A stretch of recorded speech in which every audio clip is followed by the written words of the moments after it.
Universal News TV, votre chaîne d'information la plus crédible. Serge Espoir Matomba se félicite de prime abord du fait qu'on puisse aller vers un apaisement à travers ce dialogue national convoqué par le chef de l'État.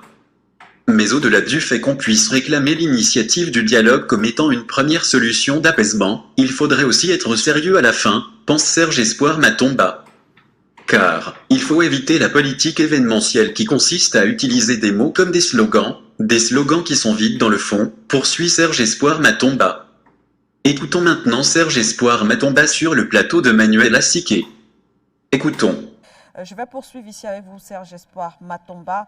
On poursuit toujours dans la même lancée sur les conditions qui sont depuis énoncées par certains dans la classe politique camerounaise depuis l'annonce de ce dialogue. Certains estiment qu'il faut d'abord poser des préalables, tels que, entre autres, l'amnistie générale des personnes concernées par cette crise.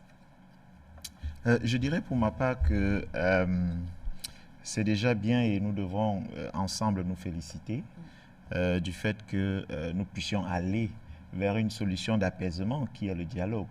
Je crois que vivement nous avons et longuement appelé à ce dialogue-là sans que plusieurs personnes ne définissent, tout au moins en appelant au dialogue des propositions de solutions que nous devions coucher sur la table.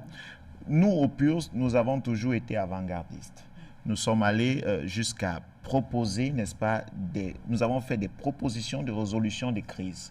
Nous avons documenté cela et nous avons soumis cela depuis longtemps au gouvernement et nous l'avons soumis aussi à la presse et aux Camerounais.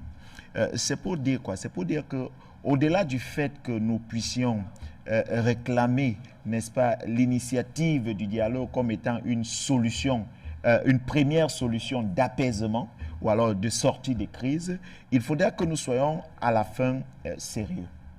Que nous puissions éviter, n'est-ce pas, ce que j'appelle généralement la politique événementielle ou le populisme et utiliser juste des mots comme des slogans et que dans le fond, nous soyons vides. Et moi, contrairement à, n'est-ce pas, plusieurs, je salue déjà cette initiative de dialogue et je l'ai d'ailleurs dit, nous prendrons part à ce dialogue. Nous sommes en train de travailler encore sur ce que nous allons apporter sur la table parce qu'il faut le dire, au-delà du fait que nous ayons proposé il y a plusieurs mois, la dernière en date, c'était en avril, lorsque nous avons proposé un mémorandum sur les résolutions de sortie de crise, parce que ce qu'il faut dire, c'est qu'il faut déjà comprendre le problème dans le fond. Oui. La phase de la compréhension du problème étant passée, puisque nous constatons tous que ce problème existe et il a besoin de solutions, je crois que après cette phase-là, les solutions proposées doivent être tout simplement tenues en compte. Et nous devons éviter ce comportement d'essayer de poser des conditions avant le dialogue. Ça démontre juste la mauvaise foi que nous avons et ça démontre aussi que nous n'avons aucunement l'envie de sortir, n'est-ce pas, de cette crise.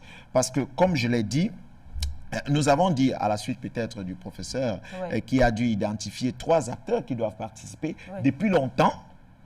Nous avons parlé, nous avons cité des personnes qui doivent prendre part, n'est-ce pas, à un dialogue si jamais il est organisé. Nous avons parlé des femmes d'influence qui font partie, n'est-ce pas, de la société civile. Nous avons parlé des religieux qui font aussi partie de la société civile. Nous avons parlé des hommes politiques, n'est-ce pas? Et nous avons parlé de l'administration qui doit faire partie, n'est-ce pas, de ce dialogue. Et lorsque nous citons les chefs traditionnels qui font aussi partie de la société civile. Donc ça rejoint en réalité les points qui ont été avancés ici par le professeur Messanga. C'est pour dire que ce sont ces acteurs-là qui, d'une façon ou d'une autre, sont représentatifs et représentent même les populations qui doivent encore, à ce moment, recueillir les propositions de la population et avancer, n'est-ce pas, sur une table. Nous devons nous mettre dans la peau, Madame Siké, oui, des enfants, des fils et filles du Cameroun qui veulent voir le Cameroun se construire. Parce que soit nous optons pour la destruction complète du Cameroun, soit nous décidons de construire le Cameroun.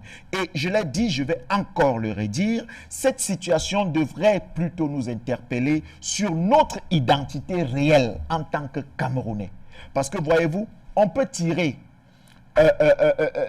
d'un bout à l'autre le problème qui se vit aujourd'hui au nord-ouest, au sud-ouest, mais on doit pouvoir, n'est-ce pas, on ne doit pas perdre de vue que nous avons pratiquement 50 ans d'indépendance et que nous avons hérité des langues qui ne nous appartiennent pas, que nous sommes nous-mêmes en train de bafouer tout ce qui est culturel chez nous. Donc ça devrait nous renvoyer à un véritable questionnement.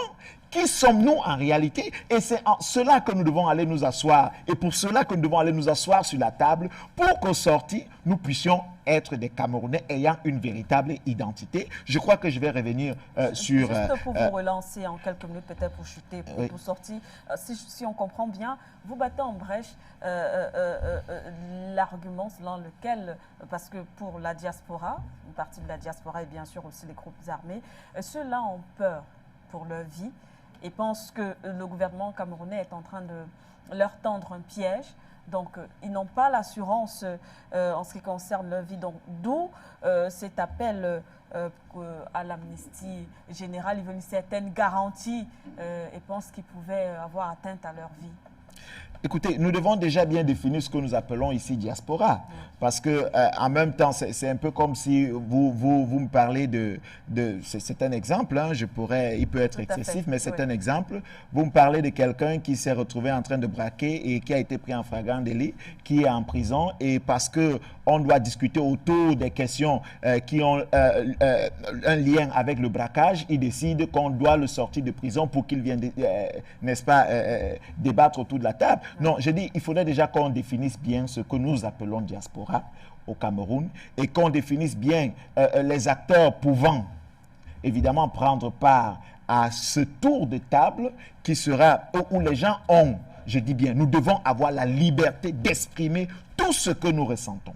Parce qu'il s'agit de cela. Nous devons exprimer sans réserve tout ce que nous ressentons et qu'au sorti, que nous soyons, n'est-ce pas, nous ressortons de là avec quelque chose de consensuel.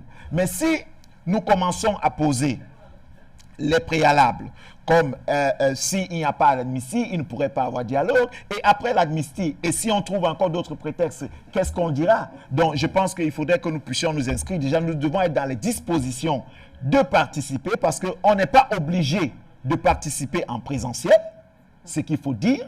On peut participer aussi par voie de courrier ou se faire représenter. Parce que, écoutez, tous ceux qui sont aujourd'hui, on pourrait dire qu'ils ne peuvent pas entrer au Cameroun, ont quand même des représentants qui, eux, peuvent, n'est-ce pas, aller autour de la table avec leurs différentes propositions et débattre ces propositions à leur place. Pour qu'à la fin, n'est-ce pas, des discussions, nous puissions arriver soit à une amnistie, soit à autre chose. Donc, il faut dire que nous devons ensemble nous préparer pour ces discussions et nous devons être sincères dans la démarche. Parce qu'en réalité, quel que soit ce que nous disons aujourd'hui, quel que soit ce que nous voulons, il s'agit d'un pays que nous avons en commun. Ce pays n'appartient pas aux militants du RDPC. Ce pays n'appartient pas à l'administration actuelle camerounaise. Ce pays appartient à tous les Camerounais de tous les bords politiques, de toutes les confessions religieuses, de toutes les ethnies. Alors nous devons nous dire aujourd'hui, nous avons là une occasion. Parce que nous avons longtemps dit que le chef d'État ne voulait pas ce dialogue. Alors, à ce moment, il nous tend la brèche. Serons-nous encore l'excuse de ces derniers demain pour qu'ils disent « J'ai tendu la brèche, vous n'avez pas. Vous avez refusé de venir vous asseoir ?» Je dis non. Et je le dis toujours, la politique de la chaise vide n'a jamais aidé. Aujourd'hui, nous payons le prix de la chaise vide de certains de nos aînés. Nous ne devons plus répéter ces erreurs. Merci à vous, Serge Espoir Matomba. Serge Espoir Matomba salue donc l'initiative de ce dialogue. Et son parti, le PUR, prendra bel et bien part à ce dialogue. Son parti continue de travailler sur des propositions qu'ils apporteront sur la table. Le Cameroun n'appartient pas à l'administration camerounaise actuelle. Ce pays appartient donc à tous les Camerounais, et chacun doit y apporter sa contribution, à l'occasion de ce dialogue national.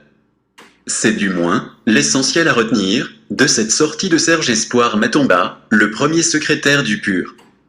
Ici, Jean-Philippe, pour Universal News Télé. Merci de suivre Universal News TV sur YouTube. Nous vous rassurons que les informations que nous diffusons au quotidien sont suffisamment crédibles. Alors, n'hésitez pas à liker la vidéo si elle vous plaît, et si vous êtes nouveau sur la chaîne.